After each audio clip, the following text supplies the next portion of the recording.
ambadde n'omukisa tuwadde omukisa tuwadde n'essuubi tuwadde n'essuubi tuwadde n'omukwano nkoledde birungi kamuwana nkoledde birungi n'atenda nkoledde birungi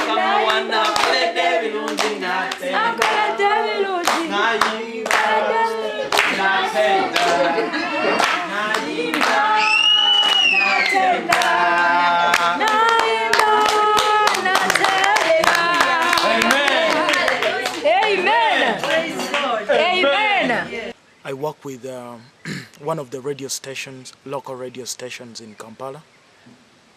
It's called Radio Simba. I came to know about acid survivors through Hanifa Nachiriowa. Before I did not take issues to do with acid violence serious, because I had no idea about it. I did not have enough information about it. Much as I could hear people being poured acid, much as I could see acid victims moving on the way, I had no interest, you know.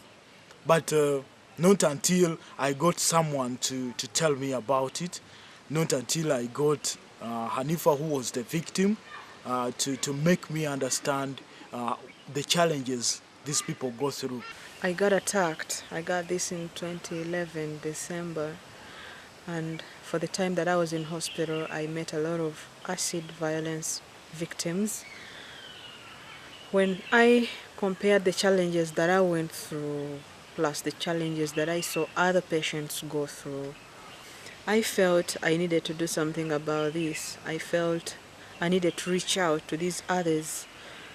Dealing with the trauma is not so easy, and the person who has not gone through this cannot really understand what you go through. That's when I came up with an idea of starting up a center for rehabilitation of survivors of acid and burns violence. In short, CERESAV. For us, we believe that when we are all one, when it's a voice, if we all join together and we talked, I know that would make a difference, would impact, would get changes. There would be a difference in maybe would get strict laws when we all talk as CERESAV, because we are one, we've gone through the same thing, and we are willing to address these changes. Survivors need to be treated as normal people in the community. They need to be looked at as people with ability. We don't have to be perceived by our appearance, by our scarring. After attack, I couldn't do anything because, you know, it's like your future, you know. Because even if you go to ask a job, you can't get a job. People judge us before knowing that you can do something or you can't do something. It's this out part which has been burnt. But may believe when someone has the skills and has the capabilities, those are the things which are inside. And even though someone is burnt at the face, this person is still capable of performing what she used to do before. There is discrimination both socially and economically. When you enter somebody's office with such a scarred face, the first thing they think is, you cannot do anything, but my brain is not scarred. My hands are not scarred. My spirit is not scarred. So this is what I'm looking at. An acid violence-free Uganda where victims, where survivors live with dignity. So I'm trying to bond with these survivors. We are trying to come out as a team of survivors to spread the message, to advocate against acid attacks in Uganda. Oh, when they pour acid on us, they think everything in our life is what? Is over. But as we want to change that. We want to raise that voice as one, to help others. When I got the attack, I had that passion to talk to the survivors, to give hope to someone. So I volunteer, I go out to the hospitals, do the counseling to the survivors, talk to them, be there for them. You know, because when someone is admitted in hospital, they are all there alone, they are sleeping the whole day, they don't have company, they don't have someone to talk with. So whenever I go to these hospitals, I talk to them, we laugh, I become their friend, I give them a shoulder to cry on. When this happens to you, you feel it's the end of everything. You feel you are finished. You think there is no tomorrow for you. You think you will never be useful to anybody. You feel it's the end. Virtually, it's the end of you when this happens. As time goes on and we come out and show you that you are not alone, there are others like you who have accepted and moved on. It brings back a sense of hope for the future. Very many acid survivors have been disappointed with the organizations that have been there. They have been let down. Their expectations have not been achieved.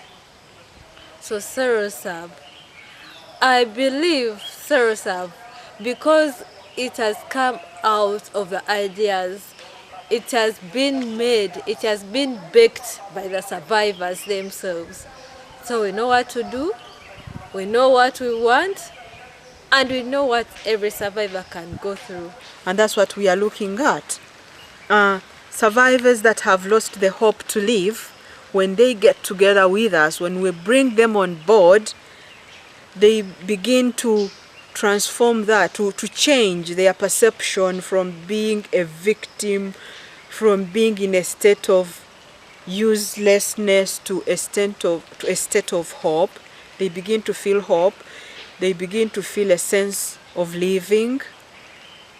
They begin to have the worth of life, a second chance in life. If you have not died, you always have a second chance in life. My biggest dream is to see us as a family, as an organized family, as a home where every survivor feels at home, where every survivor feels a sense of belonging, because we are a group who feel for each other, who share experiences, who share similarities in different ways. We wish to lobby for opportunities for the different survivors. There are those that have got completely disabled. There are those that are blind.